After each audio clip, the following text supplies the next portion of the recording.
Good morning, everybody. On this Sunday, you are looking over Midtown Atlanta on this second full day of fall. And boy, what a great weekend it's been. Hope you've been able to get outside and enjoy it a little bit.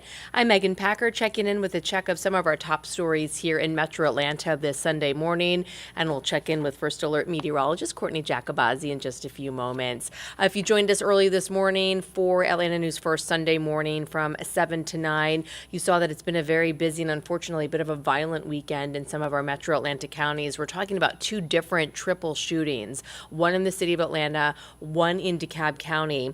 Atlanta police are investigating a shooting that left all three people involved dead. This happened on Evans Street yesterday.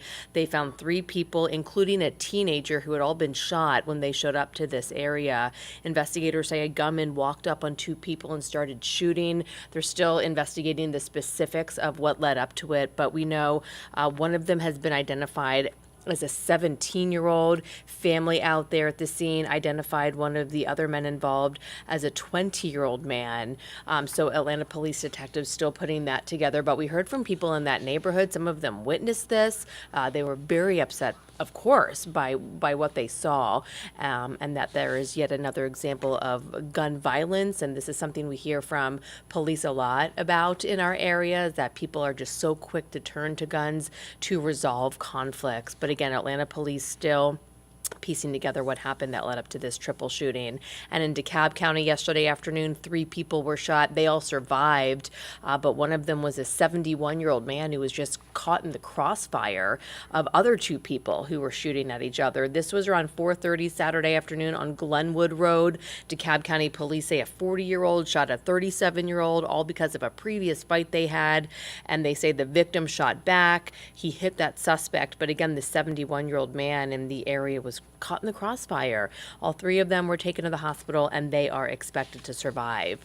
I wanted to quickly note, too, in a health update in news today, that you can start getting free COVID tests again tomorrow. Remember, a while back, the federal government was allowing you to sign up on a website. You would get the at-home COVID test delivered right there to your door from the Postal Service. They are relaunching that. So starting tomorrow, you can get 4 free COVID tests delivered per household.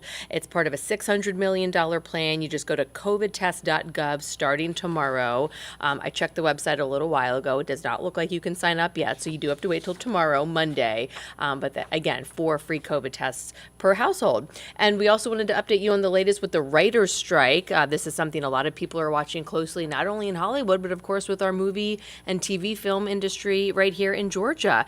We've got a big update from overnight. Sounds like negotiations are making some progress. The Writers Guild of America and the major movie studios released a joint statement last night saying that the talks are continuing into today, the 5th day in a row. Deadline is reporting that lawyers on both sides are reviewing an offer. Hollywood insiders are cautiously optimistic with this, that a deal could actually be reached today. And that could bring an end, of course, to a 5-month-long strike for these writers. Of course, once the writer's strike is resolved, if and when that happens, we are still dealing with the actors' strike. Their union, SAG-AFTRA, is also on strike right now, so no word on where those negotiations stand at this point, if there have been talks with that union. But a lot of these Hollywood insiders are saying, okay, if we can get a deal with the writers, perhaps that will open the door for talks to continue then for the studios and the actors union. So we'll keep you updated on that.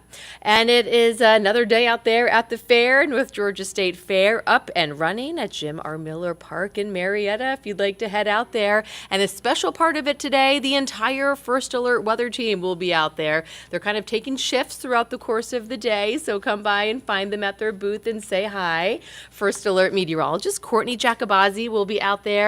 And boy, Courtney, you couldn't have picked a better day to be out there at the fair. It is beautiful. Look at this shot of Midtown right now. I know, and it's going to stay that way all day long. It's going to just be a wonderful afternoon out there. So if you're planning on heading to the fair this afternoon, come say hello to us and enjoy all of the wonderful things that the fair has to offer. I feel like the fair is when it officially is fall. You know, that is just the telltale sign that fall has finally arrived, when you have the fair roll into town. So come out, eat some good food, ride the rides, play the games. It'll be a good time. And of course, come say hello to us.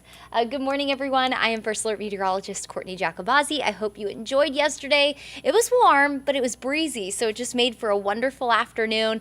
Today will be just as warm, but the breeze won't be quite as blustery today.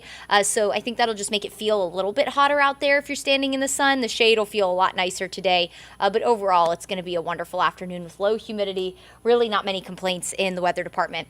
So here's a look outside. Marietta, lots of blue sky out there over in Cobb County. Stone Mountain, of course, all set up for their big fall festival that they have going on over there. It's really just starting to feel like the new season and look like the new season in a lot of spots. Here's a look at your forecast for the fair today. By 1 o'clock, low 80s. We'll be in the mid 80s by around 4 or 5 o'clock today. And if you're planning on heading out a little later tonight, around 9 o'clock, temperatures will generally be in the low 70s. So we'll gradually cool through the night tonight. Here's a look at your high temperatures across the area today. A near 80 up in our more mountainous counties, Ellijay, Blairsville. And then for most of Metro, low to mid 80s today. I have 86 for an afternoon high in downtown Atlanta today. Out the door tomorrow, it'll be a nice start to the day. We'll start with clear skies, so another beautiful sunrise to kick your day off tomorrow for the new work and school week. Upper 50s in our suburbs, low 60s inside the perimeter. So maybe a light jacket for the kids as they head out the door, but we'll warm very quickly tomorrow with a lot of sunshine for the first half of the day. Expect clouds to increase through the day tomorrow. Tomorrow will be a little bit warmer as well. It'll be 87 degrees in Atlanta tomorrow afternoon, so closer to 90. A lot of our suburbs in the mid 80s. And again, a few extra clouds. Those clouds will increase through the day, and that'll lead us into a mostly cloudy night and a mostly cloudy Tuesday. So the clouds tomorrow going to kind of prove that our transition is happening into a slightly more unsettled pattern. So what's going to happen is we'll have this upper level low ride along the jet stream in our forecast and kind of traverse across or move across the southeast. And as that low moves on by Tuesday, Wednesday, Thursday, particularly Wednesday and Thursday, it's going to add a little extra lift to the atmosphere and allow for showers and storms to develop. I'm not necessarily worried about much severe weather, but we could maybe have a strong storm or two. We're not in any kind of outlook for severe weather just yet. But we'll keep an eye on it. Not impressed with any kind of severe weather as we start to introduce a chance for showers and storms.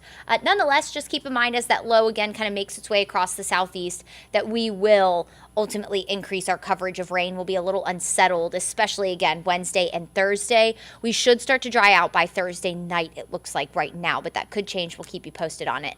So again, dry today, dry tomorrow. Small chance for rain on Tuesday, about a 20% at best. Just some showers, it looks like, particularly in the morning hours. That timing could change, but right now the rain is more so focused in the morning. 40% coverage Wednesday and Thursday, as again, that upper level low kind of moves in, so we'll get little waves of showers and storms to move in. And then it looks like Friday we should stay dry. Saturday, on the 7-day, it's going to show you we're dry, but we could maybe have a stray shower next Saturday. But overall, we're going to be more so dry than not as we head into next weekend. So here's a look at your 7-day forecast. It'll be sunny and warm today, warmer tomorrow with another comfortable morning. Isolated showers Tuesday, Wednesday, and Thursday. We increase our coverage of rain, maybe a few rumbles of thunder in the afternoon with highs in the upper 70s. The cloud cover and the rain will help keep our temperatures a little cooler, which will be really nice. And as that upper level low moves by, that's going to dig the jet stream down a little further south, so it'll help pull in some cooler air. So all together, you mix those three factors and we get upper 70s Wednesday and Thursday. Partly cloudy Friday, and then we should have more sunshine return next Saturday. Again, we'll watch for a rain chance Saturday, not necessarily buying it right now, but maybe a stray shower in the afternoon with temperatures in the low 80s. So not much complaining to do this week. We've had a lot of chances to go get all of our yard work done, get our cars washed and everything, so a little rain will hopefully help maybe some of your gardens in the back or front yard a little bit because it's been pretty dry the past couple of days. So we will welcome that. You just want to maybe pack the umbrella with you as you step out during the middle of the week. All right, everyone. Thanks so much for spending some time with us today for your news and your weather. Enjoy the beautiful weather as we round out the weekend and whatever your plans take you to today. I hope that you can enjoy them and stay cool. You'll definitely want to drink some water today. It'll be a little warm, and we'll see you here next time.